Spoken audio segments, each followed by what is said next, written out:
In today's conscious conversation, we meet Maha, keeper of the throne. She works with those ready to stop outsourcing authority and lead from within. Her path began in fire. Responsibility, solitude, and self-leadership shaped her from birth. Trauma and tragedy did not break her. They became the forge of her freedom.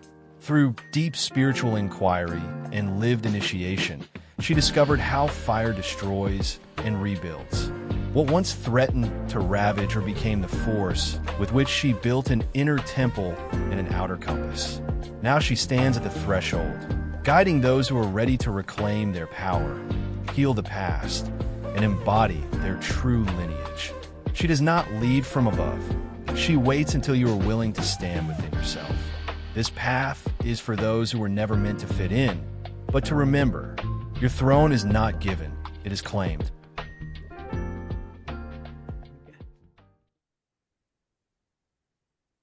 So I'd like to say hello to Maha, as I see her as the mother in a lot of the processes that I work with. And Maha is joining us tonight just to talk about who I am and knowing who you are on so many different levels. And welcome to the podcast, Maha. Thank you, Paul. It's so lovely to be here with you in person, face to face, finally.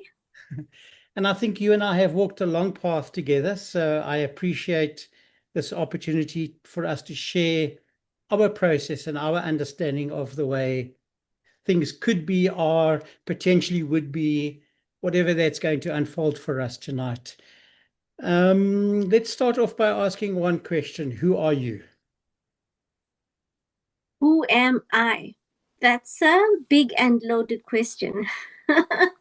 So let's start on the most basic of levels. I was born in apartheid South Africa in 1973 in a little Indian dorpie in Pretoria. And I have been, I guess, would refer to me as a lifelong seeker. I've been on a lifelong quest to realize divinity, to realize the divine as residing within me as me. Life along the way has supported me, sometimes in not the easiest of ways, sometimes in not the most comfortable of ways, but I've definitely grown through the processes that I've encountered, through the tragedies and traumas of my life. And I'm glad to say I triumphed and I've come out on the other side. I have known that I'm here to do something somewhat magical on the planet. And it has been revealed to me through various different channels, in their words, that I am a teacher of teachers, a guide of guides, and a healer of healers. So that has basically translated into me determining that I am here to lead conscious women who are the future leaders of the planet, by assisting them through their awakening process and to establish them as the leaders that they're here to be. That was a lovely introduction. Thank you very much for that. So, in terms of the words that are used in today's awakening space, you would describe yourself as a channel for spirit. Yes. Okay. How do you get to know yourself? How do you know that this is something that was a calling for you? So, ever since I was a little girl, I've had a love affair with God. I've had a deep connection and a deep love. Really, it is a love affair with God. And I have often cried when I was at my lowest of lows, experiencing the worst pains possible on various different levels that we as human beings experience these. And I've said to God, if I'm going to be here on the planet, embodied, let my life be worth something. Let me be worthy of doing something in your name. And I subsequently embarked on various quests, taking me on different paths, allowing me to meet various different people. And each person along the way dropped a little breadcrumb here and there and there and there. And I picked up the breadcrumbs and I joined the dots and I put the puzzle pieces together. And in doing so, in my moments of meditation, in my moments of connecting deeply to myself, the bigger picture kept being revealed a little more and more and more and more. And it has now come to a point where it is beautifully illuminated and thoroughly revealing. I'm sure we can really deepen into this conversation by, consciously looking at the depth of that particular process. So would you say that, and I'm going to use the word healers here in inverted commas, because we get different forms of healers in the world on all forms of creative levels. How do you feel your role as a healer can impact consciousness in our cosmos, in our world that we live in? It's poignant what you just pointed out there, that healers take all different shapes and forms. And healing, of course, is all-encompassing. So from my perspective, or relating to me in particular, I have been referred to as a communicative healer. Again, communication takes so many various different forms. Beauty for me is a very significant part of my life. And creating beauty, honoring beauty, allowing beauty, nurturing beauty is one of the ways in which I foster healing. So one of the ways in which I offer healing in the world, just one of many ways, is through creativity, through painting, through art, through channeled creations. And of course, as the space around us heals, so too does the cosmos, right? And it is really just through embodying the beauty and the grace of the divine feminine and the divine mother. It's a huge dynamic. And I think for any being to undertake the role of being a healer and bringing that into a space that we have in this world, which is in enduring chaos at the moment, which has led up to this point, let's put it this way, because it has been an ongoing process along the way. So you are referring to space being healed around you. Would that be something that you say is an expression of your creativity, expression of your gentleness, expression of beauty that you're adding as a dynamic into that space? Absolutely. And absolutely. People have very set definitions about what they expect.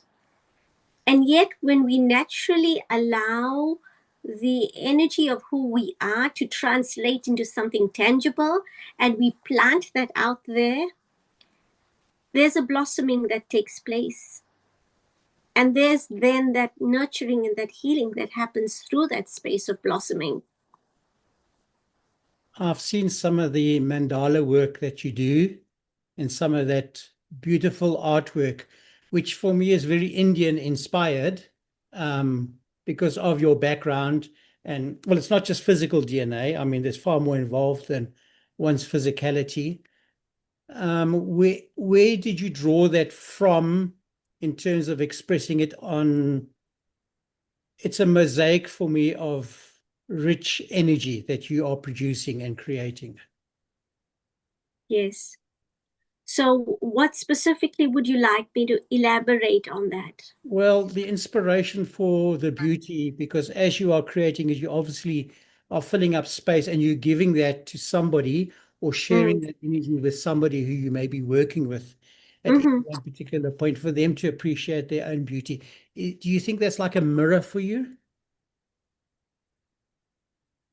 Yes, definitely the mirror aspect is there, but it's also just a receptivity to frequency from the cosmos that flows through me. So it is really just about being an open channel.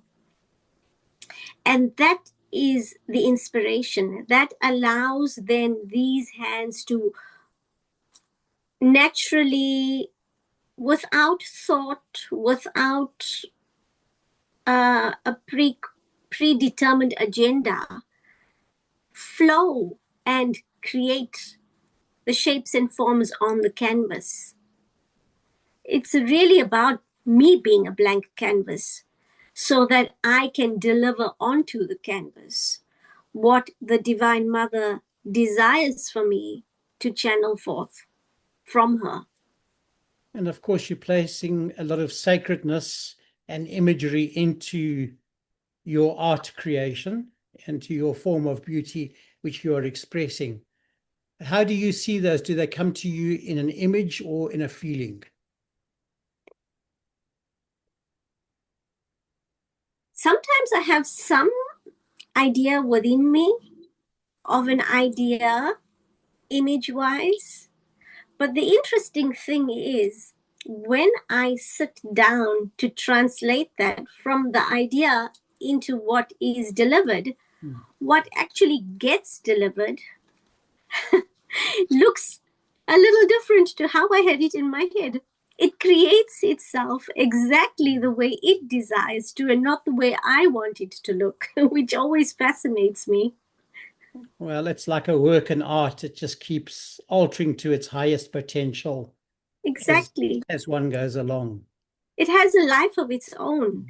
And it really, more than ever, it conveys the message that we are simply the servants. We are simply here to be the hands or the voice for an energy that chooses and desires to work through us. It really is a massive gift to be able to understand it on this sense or level of awareness that we are having this discussion on, because we forget sometimes that we are a gift. And that has all sorts of connotations. But if we act as the servant and in service to humanity, then it keeps us grounded in that aspect of the self. Indeed. It's so easy to forget that we are the gift because we have bought into the lies of us being unworthy. And we have believed that programming that we are so unworthy. And that is why we are loaded with these wounds. That is why we're carrying these deep wounds that need this healing. Let's talk a little bit about, if we may, about healing on this planet. Excuse me. And humanity is quite obviously the platform for healing into, I'm going to use the word wholeness at this moment, whatever that could mean, because that could be open to all sorts of description. What do you think it is that humanity has to take on board right now in order to move into this next phase of beingness? What do you personally feel? Self-responsibility. I believe that there has been too much abandonment, reckless abandonment, that has spiraled, snowballed, escalated, and it's become incredibly dense. And people have chosen to step away from all responsibility. Nobody wants to do the work. People don't want to do the work. They want the results, but they're not willing to do the work. Mm. So if you are somewhat religious, then you will pray and ask God to take care of it. If you believe in healers and more mystical things, you will want to seek out somebody, a healer of some form or sort, and say, take care of this for me. But people don't want to put in the work. They have abandoned that responsibility for themselves. And until they don't step into radical self-responsibility, that shift is not going to happen for them. Such a deep point of conversation here. And I hear you. I understand that. I've had several instances of clients that have come to me for particular healing, whether it's hypnotherapy or whatever we're going to be doing with them in terms of that discussion. And they feel wonderful afterwards. They really feel lifted and light, and they head out of here going, thank you very much, I'll be back. But I know deeply I'll never see them again.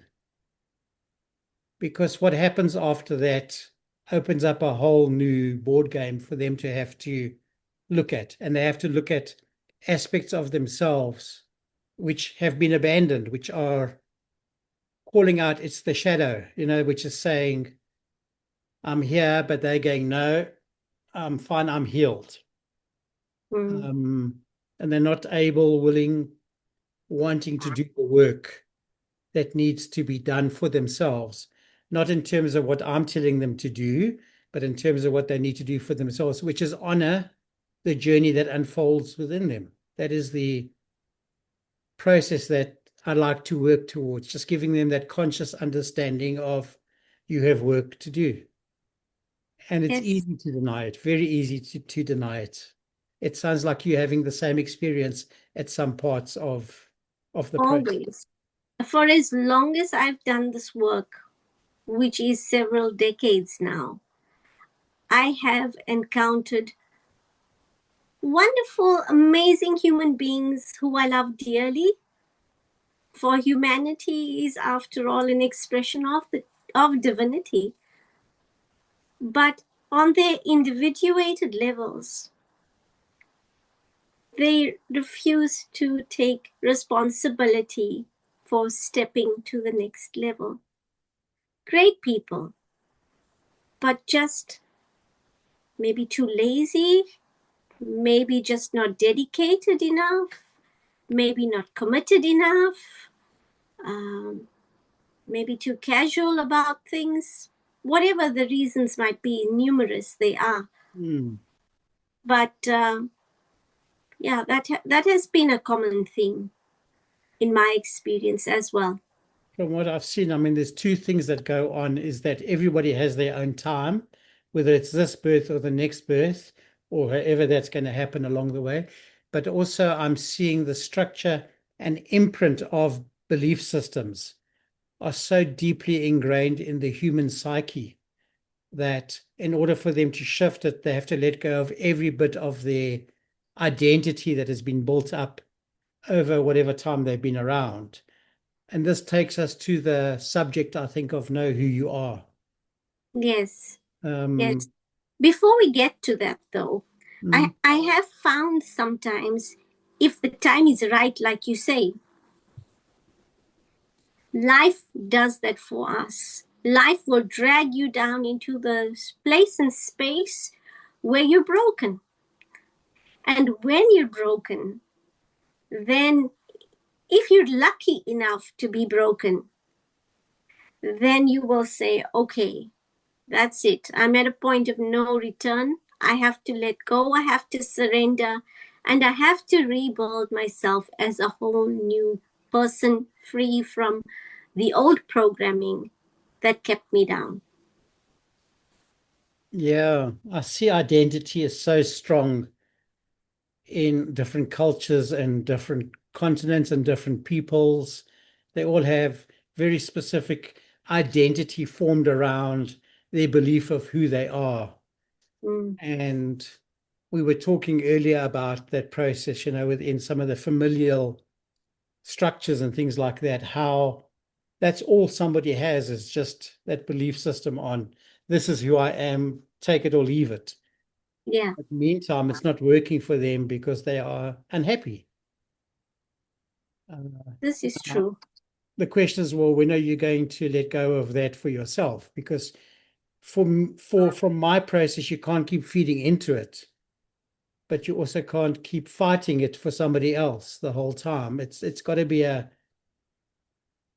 process where the self awakens to the journey. Yes.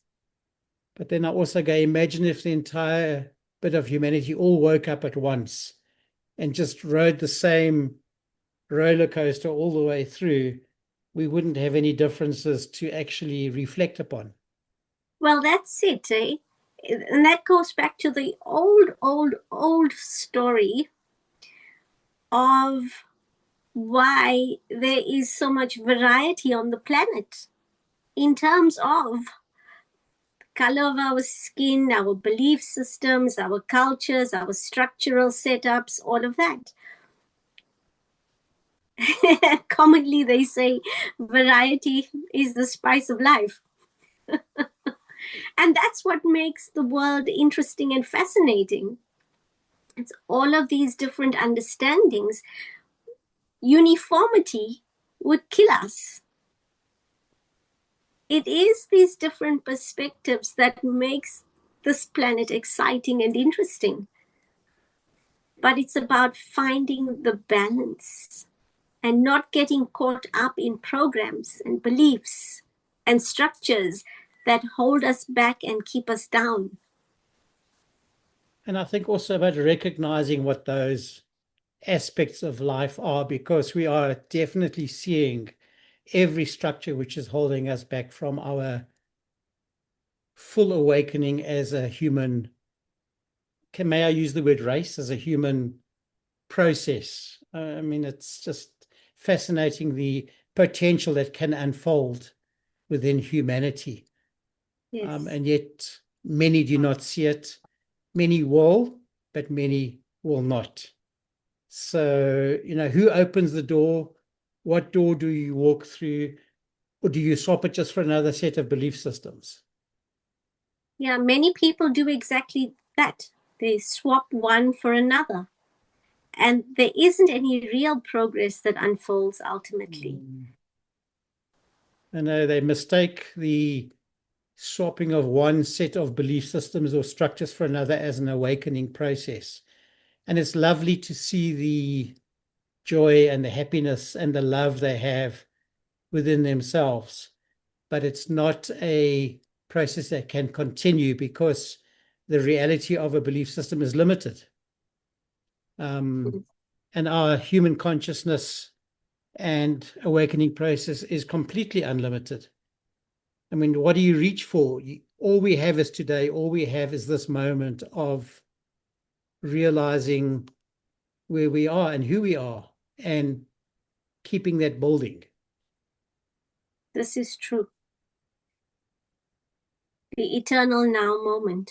The eternal now moment. Yeah, very, very much so.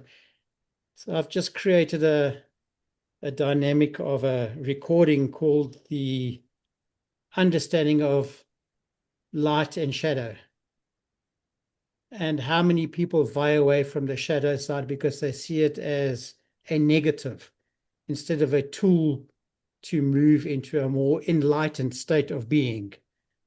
Yeah. And yet ultimately everybody's going to have to face that side of themselves. Yes. And that side of ourselves is simply asking for love and acceptance.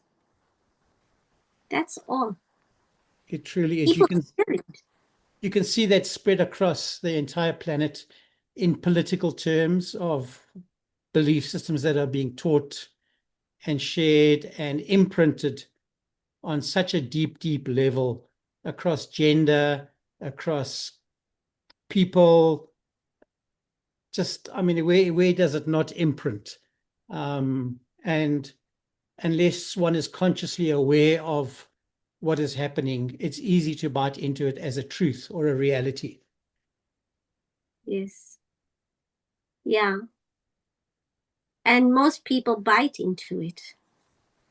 Well, there's the eternal need for a structure of a belief to create an identity or a validation of who they think they are. And fight for it. And fight for it. Yeah. The wars around the world are a very classic example of all of that. And of course, with the country where you come from, where I am still in, we see that playing out hugely on a very non-subtle level. Whereas I think in some other countries, it's put across more subtly. Yes. Than what we're seeing here. There's a bit of a rough edge around the systems here within the South African situation. Yes. Yes, indeed. It exists elsewhere, just more as an undercurrent. Or as an undercurrent, but it is definitely there along the way. So when you are creating your mandalas and bringing that channeling through to share with whoever you're working with, is it for an individual or is it to open the space around them so that they can open the door for themselves and others? Very much depends on what is being brought forth through me, the purpose of it. Some work specifically for the individual, some work for the space, some work on a more collective level. So I have created so much over the years, and one thing I've noticed with my creations, the artistic creations, is they get created in the past for a future timeline. So there were things that I created several years ago, all in front of me. You can't see them right now. They're staring at me. And I don't know why they come through me when they come through me. They are birthed, they land, they put their fingerprints and footprints down. And at the perfect moment in time, they reveal what they're here for. They reveal who they're here for. They reveal the point and purpose of their birthing. Like I said, sometimes it's for the collective. Sometimes it's for mass consciousness. Sometimes it is for specific and deliberate people. Sometimes it is for a family or a family grouping. It is very individual that way. Each unique. It's an interesting dynamic for me to think about color and shine within color. What color anchors within a process what you are describing? Because I would say it's not always easy to translate the colors that come through into a physical level, because those physical dimensional colors may not reflect our perspective of being able to see the true color, the highest level of that color. Yes. So an energy probably has to go into it, a vibrational frequency probably has to go into it as well, so that it delivers its impact. This is true.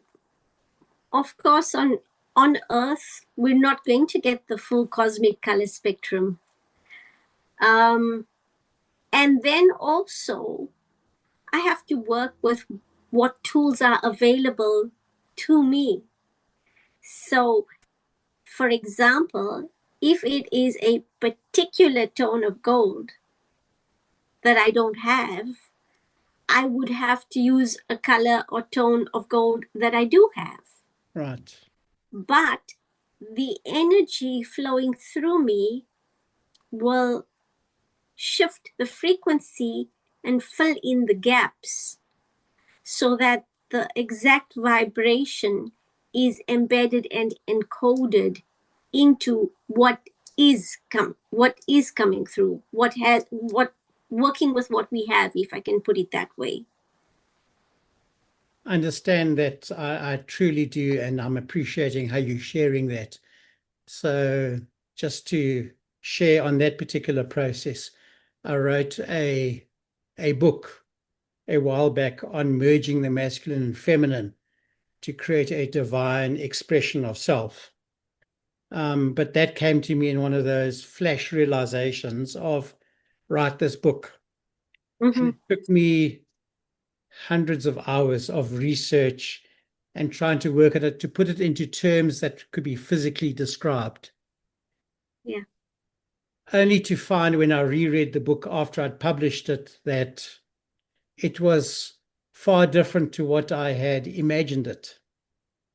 And I Exactly. sat there and I wrote and I read it and I said, this is not the original concept or realization that I had.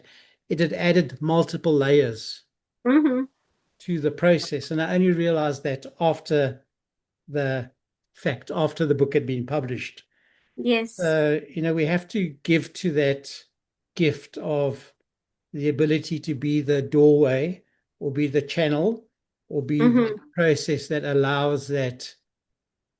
I'm being careful of my wording here because I don't want to put a belief system into place for our viewers, but the higher potential or the highest potential, I think would be a better word to maybe use at this moment.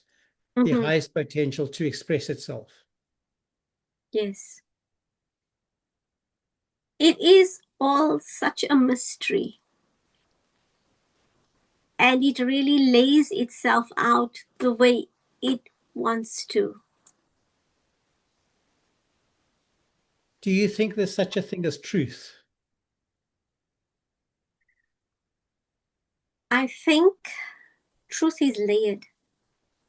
I do believe that there is such a thing as truth with a capital T. But there's a capital T this size, and then that size, and then that size, and then that size, and then that size, and so on and so forth. So truth is subjective, and then subjective, and then subjective, depending on the angle one views it from. Yeah. This is a interesting dynamic along the way because a reality may have facts in it, but those facts may not be the truth.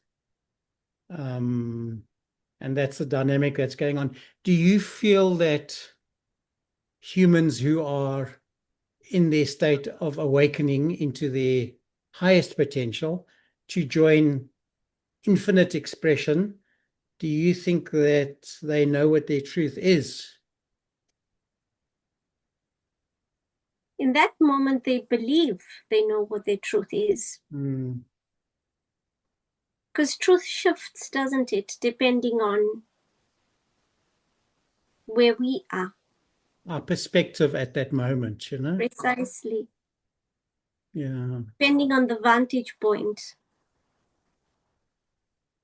Yeah, I had an experience of late where I was in a meeting on another platform altogether, where one person in that meeting was determined to express their truth, which had no truth in it whatsoever in terms of facts. But their belief system of what they had trained, created, built within their dynamic was leading the conversation all the way through in a aggressive way. Mm. And for me, I sat there and I just thought, this is so abusive Yeah. to the process, but also to yourself. And I just had to allow that space just to unfold within me. I mean, not impressed at all, I must be honest with it. Yeah. But I just felt, well, this is not my circus, not my clown show. This is the monkeys that you're producing and want to play with. So But Paul, Hmm. isn't that commonplace these days? Isn't that pretty much what we see around us more and more and more as this chaos continues to unfold, where you will have people like this particular individual you refer to who have no solid grounding, but they just need their voices to be heard. And I hear it so often these days where people talk about speaking my truth. I need to speak my truth. No longer am I going to be silent. I need my voice to be heard. And they get onto their soapbox. And social media is promoting that with all of these various platforms. And all the keyboard warriors that just think their opinion is truth and is important. Yeah, They're just raising a point of which could be phrased completely differently. indeed. So yeah, interesting world we live in. Another question I have for you, Maha, is just to ask you, what's going on with the divine feminine of late? So I believe that she continues to rise. I believe that she continues to own her power. I declared quite boldly some months back that empowerment is dead. And that now the feminine owns her power. Because empowerment is the process of becoming, whereas standing in your power is the process of being. So I believe that many have now stepped into their power and are in that space of being. Others are still in the process of becoming, and that will continue to unfold and evolve and lay itself out. Sadly, though, I've always seen, I say sadly because I do think it is sad for me, where there is that aspect or that wing or that section of females who are still so caught up in anger, who are, you refer to keyboard warriors, but these are the angry women warriors. And I've never been a fan of that camp. I believe that you can be gentle and you can be nurturing and you can be soft and feminine while still being in your power.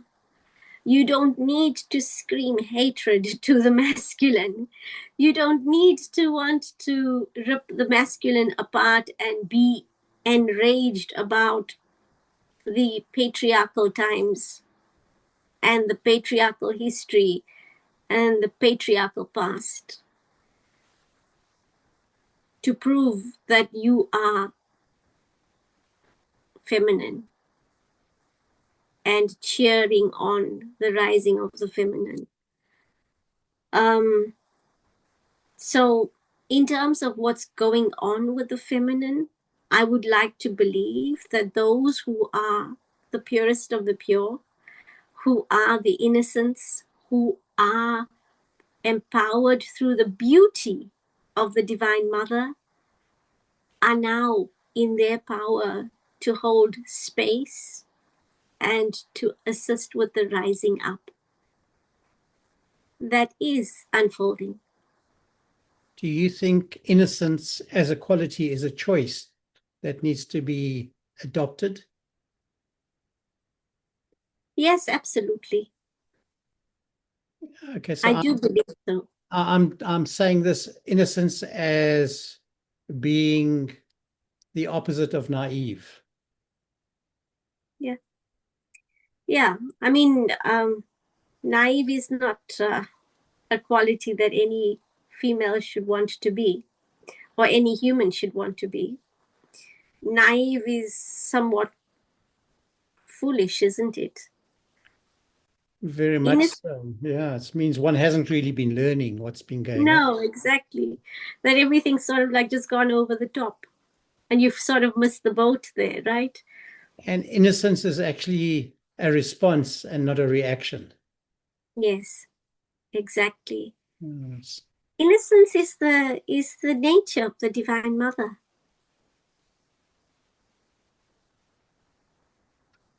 Really amazing depth of insight we can share here. Really beautiful to see that. So Yes. where does this leave the divine masculine then? What's the work that they have to do?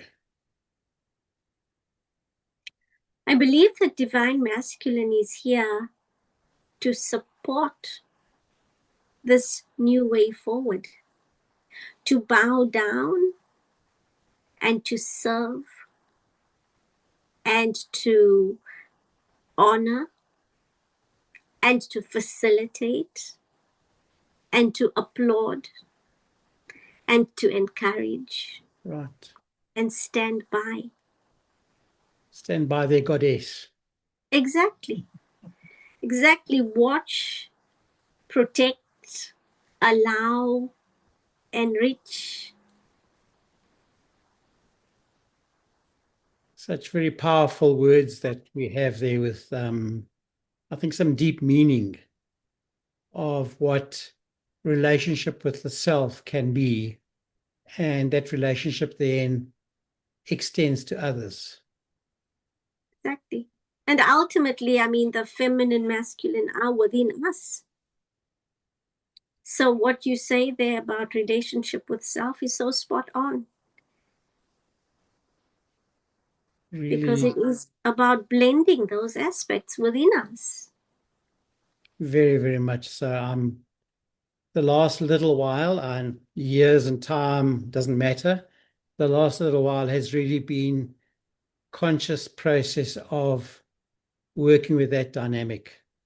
And to me, that is the merging of cause and effect, which would effectively cancel out one's karmic process as one goes along. Yes. So I Beautiful. hope we haven't lost our viewers at this point with this depth of conversation, but I'm sure that many have enjoyed it and taken that on board. So I believe the right people have caught on to it. Have got onto it and stayed with us right through the program.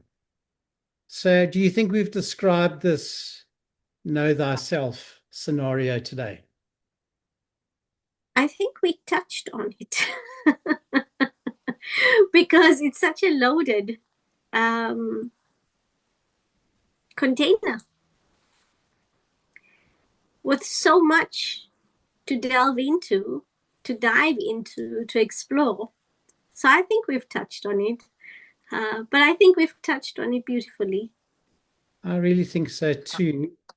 And then just, we can't relate our individual experience. I'm saying our in terms of mine or yours, which is your path, my path, as being the truth for anybody to say, well, this is how to follow. But I really hope to have shared some nuggets of some wisdom that people go, hang on a second, what can I implement in my own life to reach that place within myself that will allow me to know more, to find out more, to discover more. And for me, the entire spiritual process is of experiential, because that's where wisdom comes from. Did it work for me? Did it not work for me? Indeed. And truth is highly subjective. It's like when you asked me, what do I think about it? And I said, it's here or there or there or there or there. Depends where you are. Depends what perspective you've taken at any given point in time. And it changes.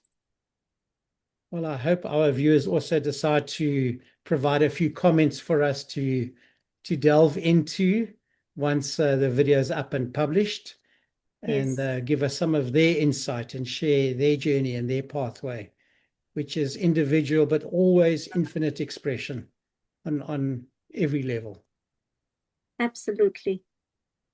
Maha, thank you for joining us for today's podcast. Thank you for the coffee and the conscious conversation.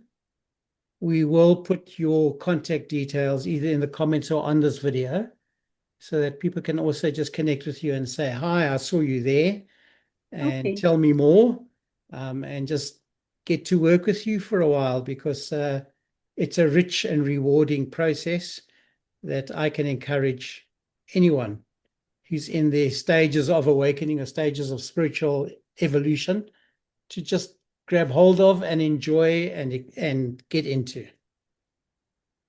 Thank you, Paul. It's been such a pleasure and an absolute joy and an honor to be talking with you today. And I'm sure that there are some nuggets that some people will get to take away with them. I'm sure they'll do that. All right, Maha, thank you so much indeed. We'll close off the program now. Yes. Thank you.